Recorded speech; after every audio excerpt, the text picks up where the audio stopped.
గిరిజన ప్రాంతాలలో ఏళ్ల తరబడి ఎల్టీఆర్ భూములను సాగు చేసుకుంటూ ఫలసాయం పొందుతున్న గిరిజనులకు పట్టాలు ఇవ్వాలని అఖిల భారత రైతు కూలి సంఘం జంగారెడ్డిగూడెం డివిజన్ కార్యదర్శి సముద్రాల సుందర్రావు డిమాండ్ చేశారు.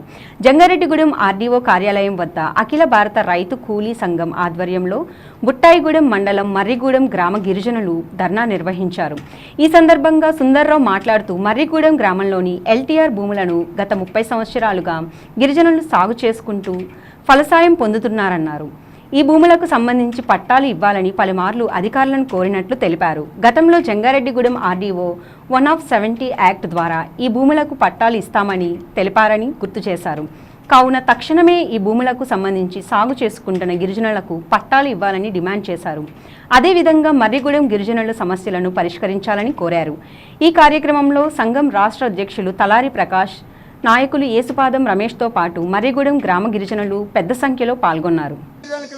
ఈరోజు ధర్నా ముఖ్య ఉద్దేశం ఏంటంటే, ఎల్టీఆర్ భూములు మర్రిగూడెంలో గత 25-30 సంవత్సరాల నుంచి ఆ గ్రామ గిరిజనులు జీడి మామిడి తోటలు పెంచుకొని ఆ ఫలసాయాన్ని ఉమ్మడిగా పొందుతున్నారు.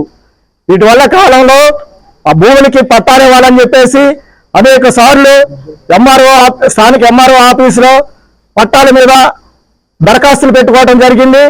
ఇటీవల కాలంలో గతంలో జంగారెడ్డిగూడెం డివిజన్ రెవెన్యూ డివిజన్ అధికారి గారు ఆ భూమి ప్రభుత్వ గయాల భూమి, అది ఎల్టీఆర్ కు వర్తిస్తుంది కాబట్టి 170 చట్టంలో గిరిజనులకి న్యాయం జరుగుద్దని చెప్పేసి మాకు ఎండార్స్మెంట్ ఇచ్చారు.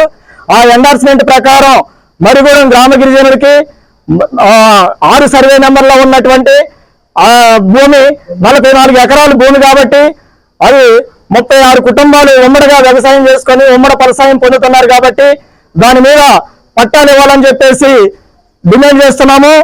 అంతేకాకుండా 170 చట్టాన్ని అమలు చేయాలని, అదేవిధంగా స్వామినాథి సిఫార్సును కూడా అమలు చేయాలని, భూముల విషయంలో ఇంటికి పేద కుటుంబానికి 2.5 ఎకరాలు భూములు ఇవ్వాలని, అలాగే సూపర్ 6 పథకాలు కూడా వెంటనే అమలు చేయాలని అఖిల భారత రైతు కూలీ సంఘంగా డిమాండ్ చేస్తున్నాం.